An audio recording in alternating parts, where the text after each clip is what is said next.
প্রধান বিচারপতির সাথে দেখা করেছেন এই ধরনের কোনো তথ্য আমার জানা নাই। আমি দু একটা পত্রিকায় দেখেছি, আর অনলাইনে এটা নিয়ে নানান গুজব গুঞ্জন হয়েছে দেখেছি। এসব গুজব গুঞ্জন নিয়ে বিচলিত হওয়ার মতো কিছু নাই, এটা হচ্ছে আমার বক্তব্য। আর আর্মি চিফ অবশ্যই এখন পর্যন্ত তো অবশ্যই গুজব, আমি তো এই সম্বন্ধে কিছু জানি না। আর আর্মি চিফ আপনার আমাদের প্রধান উপদেষ্টার সাথে মাঝে মাঝে দেখা করেন, রাষ্ট্রপতির সাথেও আগে দেখা করেছেন। তো আমি মনে করি না এটা নিয়ে বিচলিত হওয়ার মতো কিছু আছে। আমি এই ধরনের কোনো সম্ভাবনার ব্যাপারে অবগত না। গতকাল প্রধান উপদেষ্টা বলছেন ফেব্রুয়ারিতে নির্বাচন, কিন্তু এনসিপি সহ অন্য কয়েকটা দলের বের হয়ে বলছে যে ফেব্রুয়ারি নির্বাচনের আগে গণপরিষদ নির্বাচন হতে হবে, জি বিচার হতে হবে। আসলে কি হচ্ছে আমাদের রাজনৈতিক দল যারা আছেন, আপনার জুলাই গণ অভ্যুত্থানে যারা পক্ষে শক্তি আছেন, তাদের বিচার বিবেচনা বোধের প্রতি আমাদের আস্থা রয়েছে। এর আগেও বিভিন্ন ইস্যুতে ওনাদের মধ্যে মতবিরোধ হয়েছে, মতবিরোধ শেষও হয়েছে, আপনারা দেখেছেন।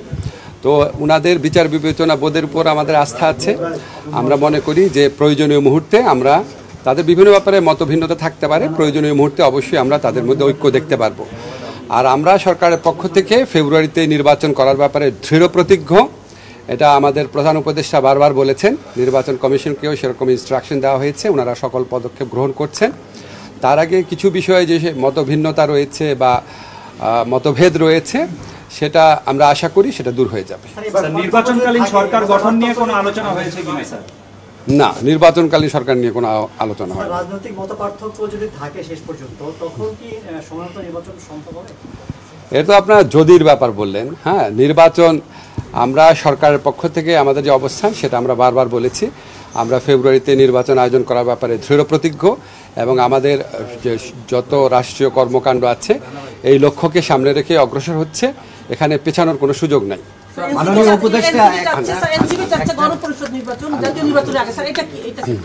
এ তো এনসিপির মানে দলীয় বক্তব্য, এটা এনসিপির দলীয় বক্তব্য নিয়ে আমার বলার কিছু না। আমি সরকারের বক্তব্য যেটা সেটা বললাম।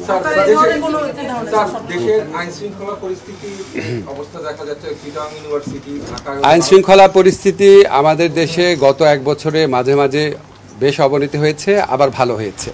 একটা গণ অভ্যুত্থান পরবর্তী পরিস্থিতিতে বা বিপ্লব পরবর্তী পরিস্থিতিতে সমাজে বিভিন্ন রকমের অস্থিরতা থাকে, এবং এই সমস্ত অস্থিরতার প্রেক্ষিতে আইন শৃঙ্খলা পরিস্থিতি মাঝে মাঝে যে আপনার অবনতি ঘটে, সেটা আপনার যতই দুঃখজনক হোক, হতাশাজনক হোক, এটা খুব অস্বাভাবিক বলে মনে করি না।